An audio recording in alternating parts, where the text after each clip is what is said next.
প্রত্যেকেই নিজেকে মুসলমান পরিচয় দিয়া আমি তো লজ্জিত না, আমি তো ব্যথিত না, তাইলে যে পরিচয় আমার ইজ্জত সম্মান যেটা আল্লাহ আমারে দিয়েছেন, তো সেই আল্লাহ আমার কাছে চাচ্ছেন ইত্তাকুল্লাহ, আল্লাহকে ভয় করো, তাকওয়া অবলম্বন করো, তাকওয়া অবলম্বন করো, তাকওয়া অবলম্বন করো।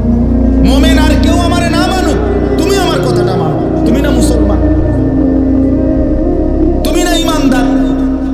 ছেলেরা তোমাদেরকে বলি ভাই, ওই দেখো ওই অপদার্থগুলো শুনলো না কথাটা, মোবাইলটারে আলগি দিয়া ধরে রাখছে, বুঝেন নাই কথাটা? হ্যাঁ, আরো বললো কিছু মানুষ গাফেল থেকেই যায়, ওনাদের হিসাব হইল যে হাসরের ময়দানের হিসাব হবে মোবাইল দিয়া।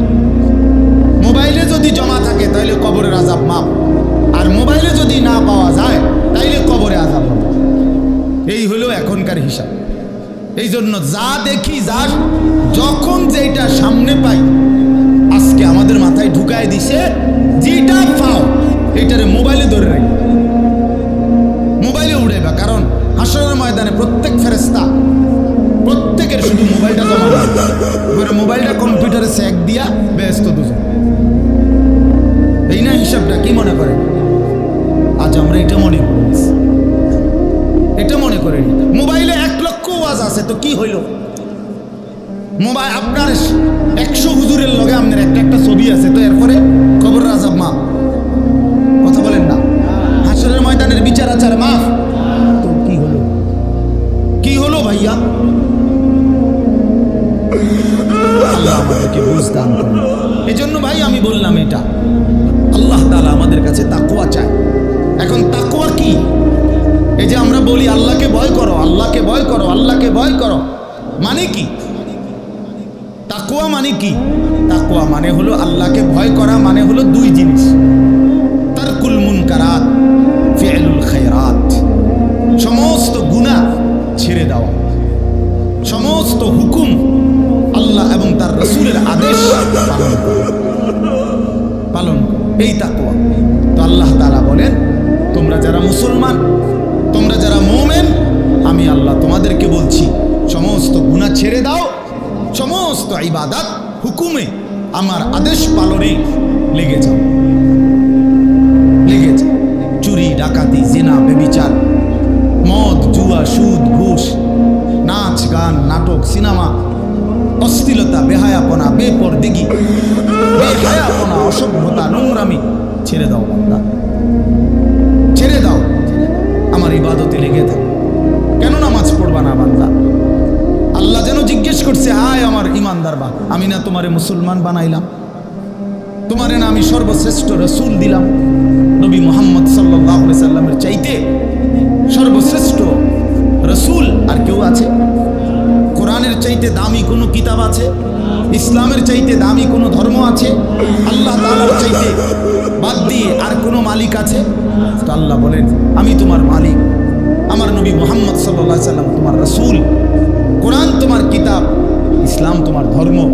অতএব তুমি কেন ভুল পথে যাইবা বান্দা? তুমি নামাজ পড়বা না কেন? তাইলে নামাজ তুমি যদি না পড়ো, তো এই নামাজ তাইলে কার জন্য দিলাম? হালাল হারাম এটা কার জন্য দিলাম? আমি আল্লাহ। আমার রাসূলকে 23 বছরে আমি সমস্ত কিছু বলাইলাম, তাইলে কার জন্য? আমাদেরই যদি পছন্দ না হয়, ছেলেরা তোমরাই যদি নামাজ না পড়ো, তো মুসলমানের ঘরে জন্ম নিয়ে যদি তোমারই সেজদা দিতে মনে না চায়, তো তোমার সাথে বেঈমানের তফাৎ কি বেটা? এই অপদার্থ যারা সেজদা দাও না, নামাজ পড়ো না, তুমি জানো মিয়া, যেই কপাল সেজদা দেয় না, হয়তো মানুষের বাচ্চা না, সমস্ত বেনামাজি এ তো হাইওয়ান, এ তো চতুষ্পদ জন্তু, চতুষ্পদ জন্তু বাবা। যে কপালে সেজদা নাই সে শয়তান, যে কপালে সেজদা নাই সে ইবলিস, যে কপালে সেজদা নাই সে মালউন, আল্লাহ তাআলার পক্ষ থেকে অভিশপ্ত।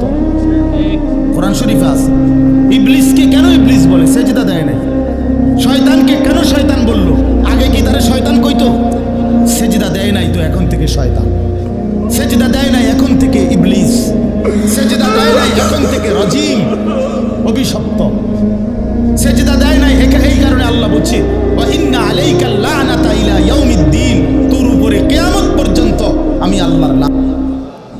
কি মিয়া সাহেব, কি বলো ভাই? এত লানত নিয়া, আল্লাহর এত অভিশাপ নিয়া দুনিয়ায় চলবে কেমনে, আখিরাত চলবে কেমনে?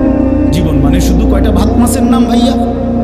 একটু ঘুমাইতে পারলাম, একটু খানা দানা খাইলাম, কয়টা টাকা রোজগার করলাম, যৌন চাহিদা, লজ্জাস্থানের চাহিদা পূরণ করলাম, খালাস।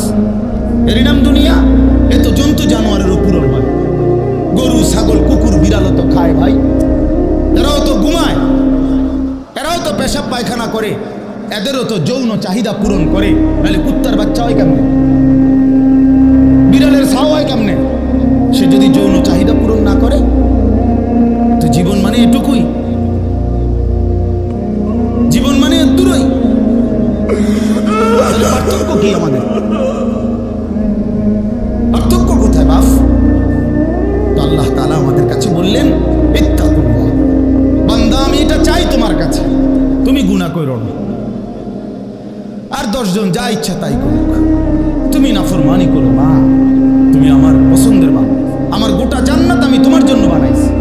তুমি আসবা ঈমান নিয়া, তাকওয়া নিয়ে, আমি আমার পুরাটা জান্নাত, অনন্তকালের জান্নাত তোমারে বুঝাই দেব, তোমারে বুঝাই দেব। এই জন্য ভাই, দোস্ত আমার, বন্ধু আমার, আমি অনুরোধ, আমার কথা শেষ, আমি এতটুকু কথাই বললাম, গুনাহ ছেড়ে দে। কেন মিথ্যা বলবেন? কেন নামাজ পড়বেন না? কেন সেজদা দিলেন না বাপ? আল্লাহ তাআলার সাথে এখানে একটা কথা আছে, লাস্টের আয়াত আমি শুনাইতেছি আপনাদের, বড় সাংঘাতিক একটা কথা আল্লাহ তাআলা বলছেন, শুনেন।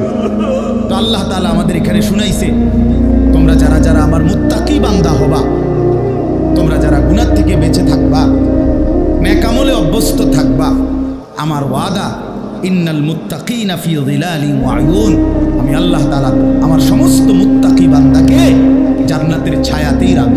সুবহানাল্লাহ। আয়ুন, জান্নাতের নহর, দুধের নহর, মধুর নহর, মদের নহর, পানির নহর, 4টি নহর বেষ্টিত জান্নাতের মধ্যেই আমি তাকে 24 ঘন্টা থাকতে দেব। সুবহানাল্লাহ। ওয়া ফাওয়াকিহা মিম্মা ইয়াশতাহুন, আল্লাহ তাআলা বলেন, এবং আমি আমার মুত্তাকি বান্দাকে তার চাহিদা মতো সমস্ত ফল ফলাদি, খাদ্য, আহার্য আমি তাকে জান্নাতে দান করব।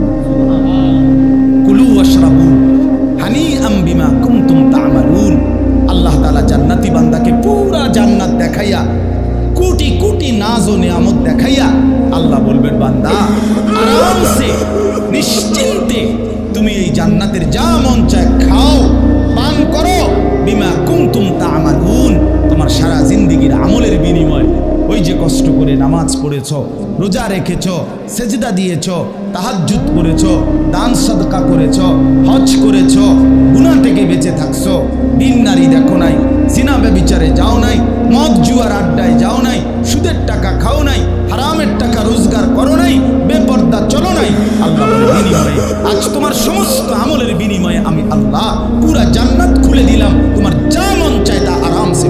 সুবহানাল্লাহ। ইন্না কাযালিকা নাজিজিল মুহসিনিন, আল্লাহ বলেন এভাবেই আমি সমস্ত নেককার বান্দাদেরকে বিনিময় দিয়ে থাকি। শুধু তোমারে না, পুরা জান্নাতের সকলকে দেখো আমি আল্লাহ তাআলা ভরপুর নিয়ামত দিয়ে পূর্ণ করে দিয়েছি। আমার ভাই, অতএব আমরা বোকা না।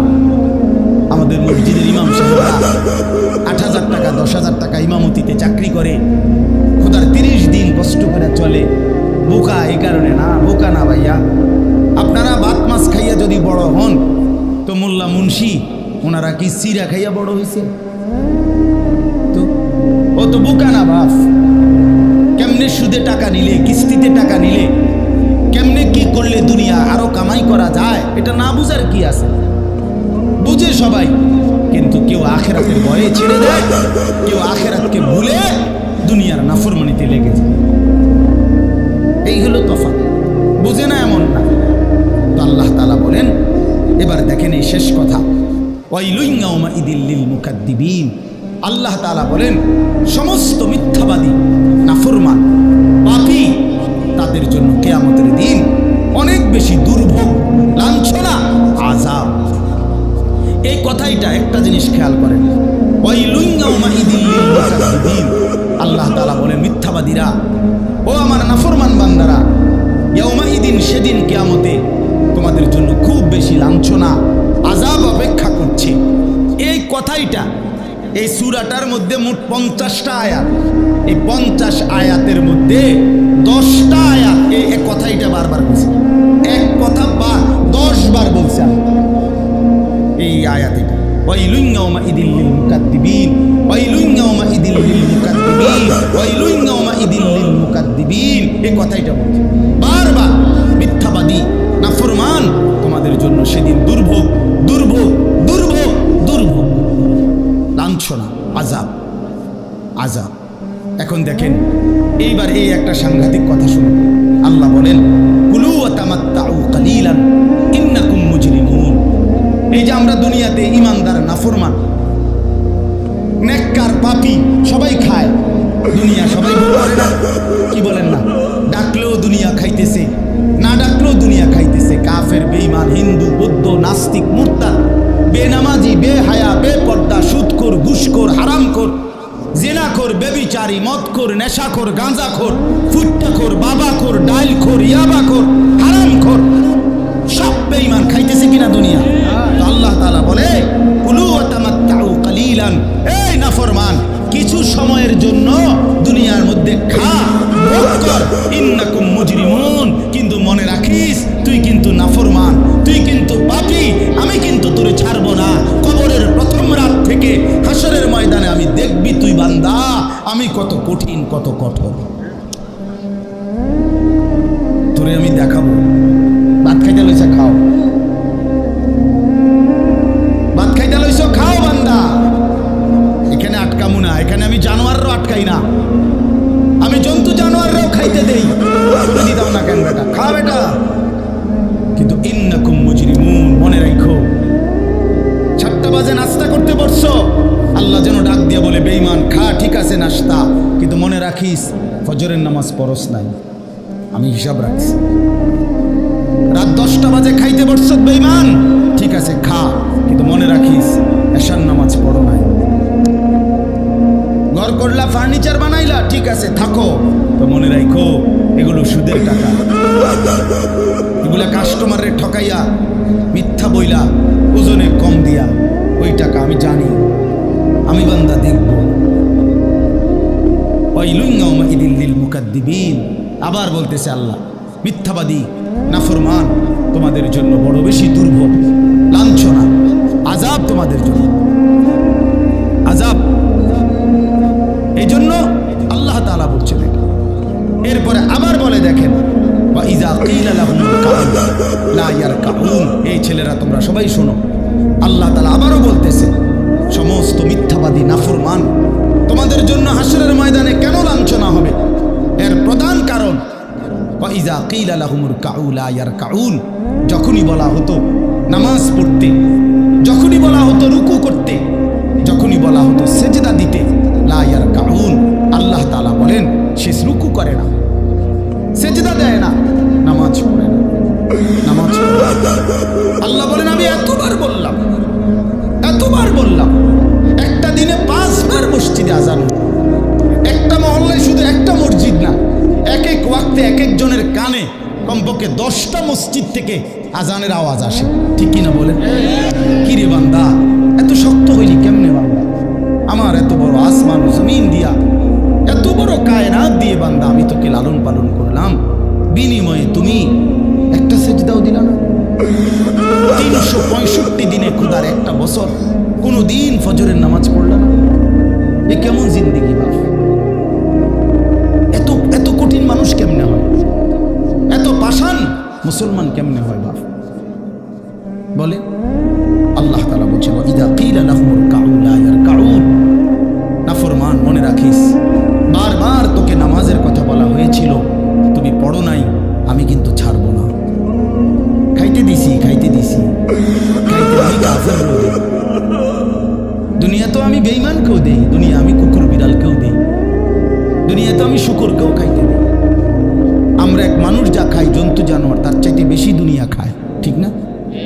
হ্যাঁ বইয়ে আছে, গবেষকদের কথা হলো একটা হাতি একদিনে 250 কেজি খাবার খায়, 90 লিটার পানি পান করে।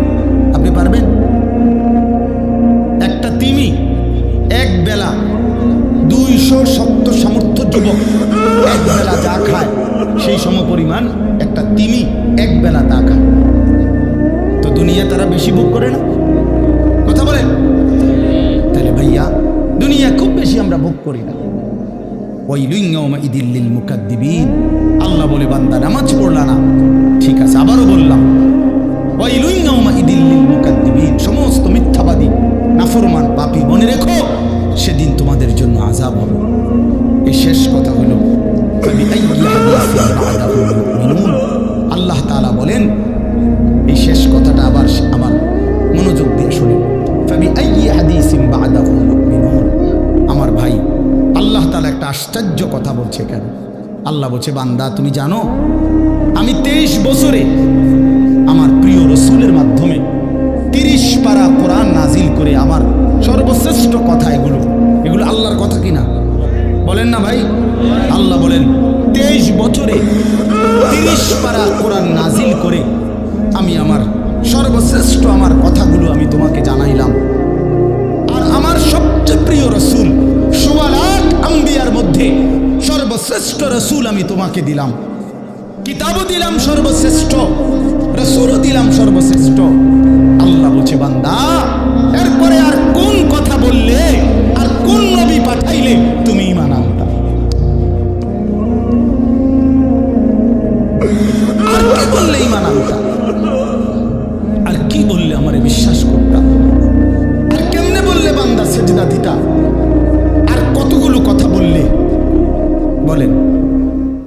এই জন্য নওজোয়ান, আমার অনুরোধ রইল, নওজোয়ান নিজেরে বরবাদ করে দিও না বাপ, নিজেরে শেষ করে দিও না, নষ্ট করে দিও না, কষ্ট পাইবা বাপ। একদিন কবরে তোমার 14 গোষ্ঠীর কেউ থাকবে না, একদিন হাসরের ময়দানে তোমার পাশে কেউ থাকবে না, তুমি শুধুই একা। আল্লাহ তাআলা বলছেন, বান্দা আমি এত বড় কোরআন নাজিল করলাম, তারপরে আর কি বললে তুমি ঈমান আনতে? আর কেমনে বলতাম আমি? নবীজি জিজ্ঞেস করবে, খোদার কসম নবী জিজ্ঞেস করবে, উম্মত 23টা বছর আমি দিন রাত কাঁদছি রে উম্মত, তুই জানোস না উম্মত আমি তোর জন্য কি পরিমাণ কাঁদছিলাম, সারাটা রাত আমি কেঁদেছি, তায়েফের পাথরের আঘাতে আমার পিঠ ছিদ্র ছিদ্র করে ফেলছে, আমি ক্ষুধার কষ্টে পেটে পাথর ভাঙছি, আমার ঘরের চুলায় আগুন জ্বলে নাই, আমি দান্দার শহীদ করে সারাটা দেহ রক্ত মাখা হয়ে বেহুশ হয়ে উহুদের প্রান্তরে পড়েছিলাম, এত কাঁদলাম, এত রক্ত ঝরাইলাম, 23 বছরের বিনিময়ে উম্মত আমি বুঝি তোর কলজাটা নরম করতে পারলাম না? কি বলবেন ভাইয়া? এই ছেলেরা বাপ কি বলবা তোমরা? বলো দোস্ত। আল্লাহ আমাদেরকে বুঝ দান করে, আল্লাহ আমাদেরকে ফিকির দান করে, আল্লাহ তাআলা আমাদের সবাইকে কবুল করে।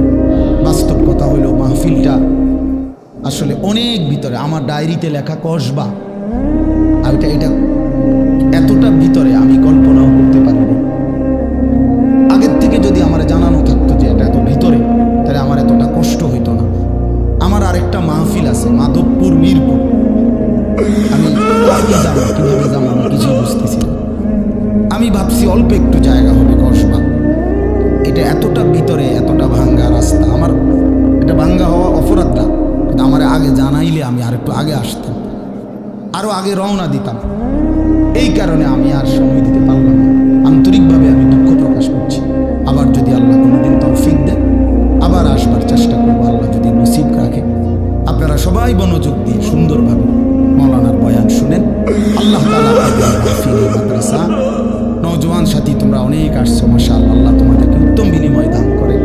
সব ছেলের কাছে বন্ধু, যদি পারি, যদি বলতা, হাত জোর করে বলতাম, সেজদা দিও, তুমি নামাজ পড়ো, নিজেরে নষ্ট করো না, নিজের আখলাক, নিজের চরিত্র, নিজের জিন্দেগির কদর করো ভাই, নামাজ পড়ো, নিজেরে ভালো রাখো।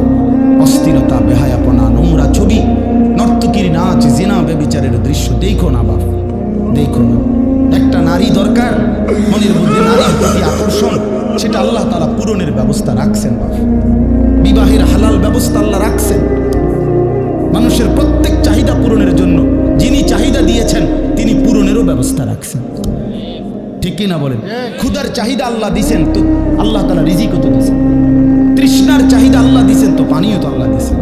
তো যৌবনের চাহিদাও আল্লাহ দিছেন, তো সেটার জন্য হালাল বিবাহের ব্যবস্থাও তো আল্লাহ তাআলা রাখছেন। তো নষ্ট হয়ে যাওয়া কেন? নিজেরে বরবাদ করে দেওয়া কেন? দয়া করে প্রত্যেকে ইনশাআল্লাহ আখলাকের হেফাজত করি এবং 5 ওয়াক্ত নামাজ পড়তে চেষ্টা করি। আল্লাহ আমাদেরকে তৌফিক দেন, কবুল করেন।